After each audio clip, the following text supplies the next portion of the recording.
আমি এটা কোথায় এসেছি জানো? আমি এসেছি এটা হাবড়াতে, হাবড়া বনগাঁ আছে সেখানেই এসেছি।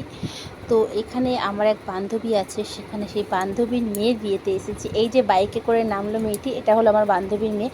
আর এই যে এটা আমার বান্ধবী, দেখো বরণ ডালায় নিয়ে বরকে বরণ করবে বলে দাঁড়িয়ে রয়েছে। তো বর এখনও আসেনি, অনেক পরে বর এসছে, আমরা অনেকক্ষণ ধরে দাঁড়িয়েছিলাম।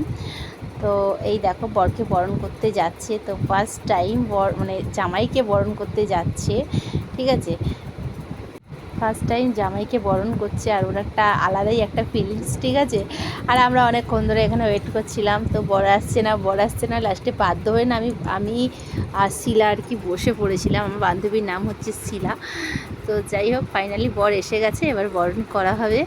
তো তোমাদের সঙ্গে কিছু কিছু কথা বলবো, সব কথা হয়তো এই ভিডিওর মাধ্যমে হবে না, কারণ ভিডিওটা খুবই ছোট, খুব বেশি না, খুব যে 3 মিনিটের ভিডিও হবে। তো যাই হোক, ভিডিওটা অনেকটা লং ছিল, আসলে আমি অতক্ষণ এডিট করার মতন সময় আমার কাছে নেই, তাই আর কি ভিডিওটা কেটে কেটে আমি কিছুটা দিয়েছি। আর দেখো, তোমাদের আশা করছি খুব ভালো লাগবে। তো অনেক বছর মানে ওর একটা ইচ্ছা ছিল যে আমার জামাই হবে, মানে আমার বান্ধবীর একটা ইচ্ছে ছিল যে আমার জামাই হবে, যে আমার মেয়েকে ভীষণ ভালোবাসবে।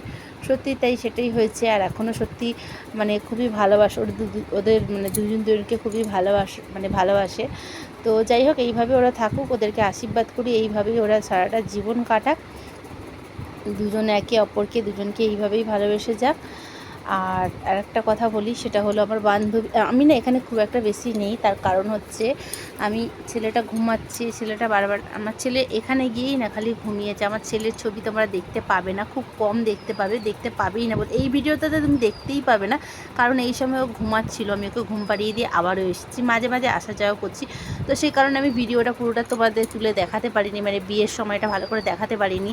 আর এদিকে দেখো বিয়ে শুরু হয়ে গেছে, তারপর আমি এসেছি আর একটুখানি মানে ভিডিও নিয়ে আবারও আমি চলে গেছি ওর কাছে, কারণ ও ঘরে একা রয়েছে সেই কারণে। আর এদিকে দেখো মানে বিয়ে মানে মানে কী আর সম্প্রদান না কি বিয়ের নিয়ম সম হয় না, সেগুলি হচ্ছে।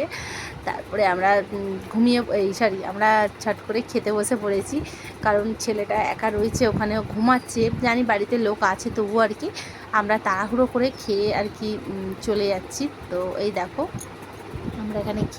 আমরা এখানে বসে পড়েছি খেতে। এই দেখো আমরা খাওয়া শুরু করে দিয়েছি। প্রথমে একটা চপ মতন দিয়েছে, তার সঙ্গে সস দিয়েছে, আর এখানে নানপুরি চলে এসছে, চানা মশলা চলে এসছে, তারপর চিকেন হয়েছিল, আর অনেক কিছু হয়েছিল।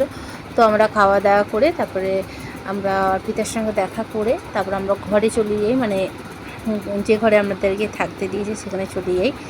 তো আর বেশিক্ষণ ছিলাম না।